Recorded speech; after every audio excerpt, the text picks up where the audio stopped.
Hi friends, வணக்கம். இன்றைக்கி நம்ம வீடியோவில் இந்தியன் சாலமன் மீன் அப்படின்னு சொல்லக்கூடிய காளா மீனோட நன்மைகளையும் அதுலேயே நம்ம ஃபிஷ் ஃபிங்கர் செய்ய போகிறோம்.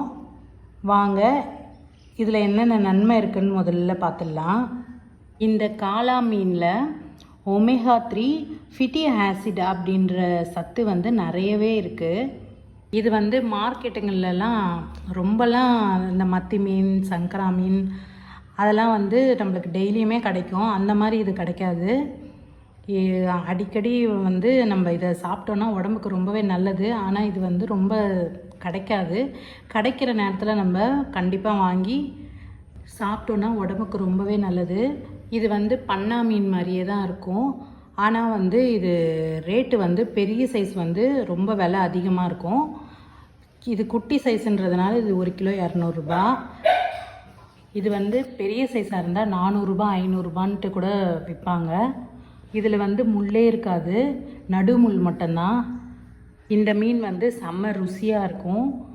உங்களுக்கு கிடச்சதுன்னா மிஸ் பண்ணாமல் வாங்கி சாப்பிடுங்க. ஒரு சிலரை டாக்டருங்கெல்லாம் மீன் டெய்லி சாப்பிடுங்கன்னு சொல்லியிருப்பாங்க. அவங்கெல்லாம் இந்த மீனை சாப்பிட்டிங்கன்னா ரொம்பவே நல்லது. நிறைய சத்து இருக்குது இதில்.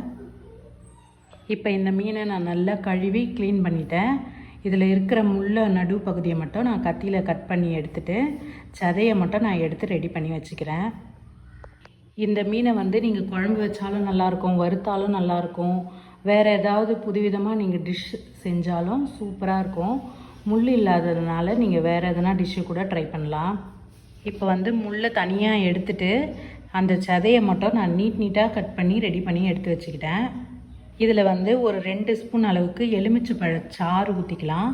அதுக்கப்புறம் தேவையான அளவு உப்பு போட்டுக்கலாம். 1 ஸ்பூன் அளவு இஞ்சி பூண்டு பேஸ்ட்டு போட்டுக்கலாம். 1 ஸ்பூன் அளவு மிளகுத்தூள் போட்டுக்கிறேன். நான் ஒரு 4 ஸ்பூன் அளவு மைதா போட்டு நல்லா நான் மிக்ஸ் பண்ணிக்கிறேன்.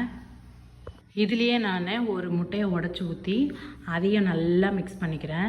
இந்த மீனில் எல்லாமே படுற மாதிரி நல்லா மிக்ஸ் பண்ணி ரெடி பண்ணி எடுத்து வச்சுக்கிறேன். இப்போ நான் நல்லா மிக்ஸ் பண்ணிவிட்டேன். 1/2 அன் ஹவர் ஊறணும். இப்போ 1/2 அன் ஹவர் நல்லா ஊறிடுச்சு. இப்போ ஒரு ஸ்டவ்வை பற்ற வச்சுட்டு ஒரு கடாயில் எண்ணெயை ஊற்றி எண்ணெயை நான் சூடுபடுத்திக்கிறேன். சூடானதும் சிம்மில் வச்சுட்டு இந்த மீனை எடுத்து அப்படியே நம்ம எல்லா இடமும் படுற மாதிரி ப்ரெட்டு தூளில் பரட்டி எடுத்துக்கலாம். அதுக்கப்புறம் நம்ம எண்ணெயில் ஒன்று ஒன்றா போட்டு சிம்மில் வச்சுட்டு பொறுமையாக நம்ம பொரித்து எடுத்தோன்னா சூப்பரான ஃபிஷ் ஃபிங்கர்ஸ் ரெடி. இந்த வீடியோ உங்களுக்கு பிடிச்சிருந்தால் லைக் பண்ணுங்கள், ஷேர் பண்ணுங்கள், கமெண்ட் பண்ணுங்கள். இடிச்ச மிளகு சேனலை சப்ஸ்கிரைப் பண்ணுங்கள் ஃப்ரெண்ட்ஸ்.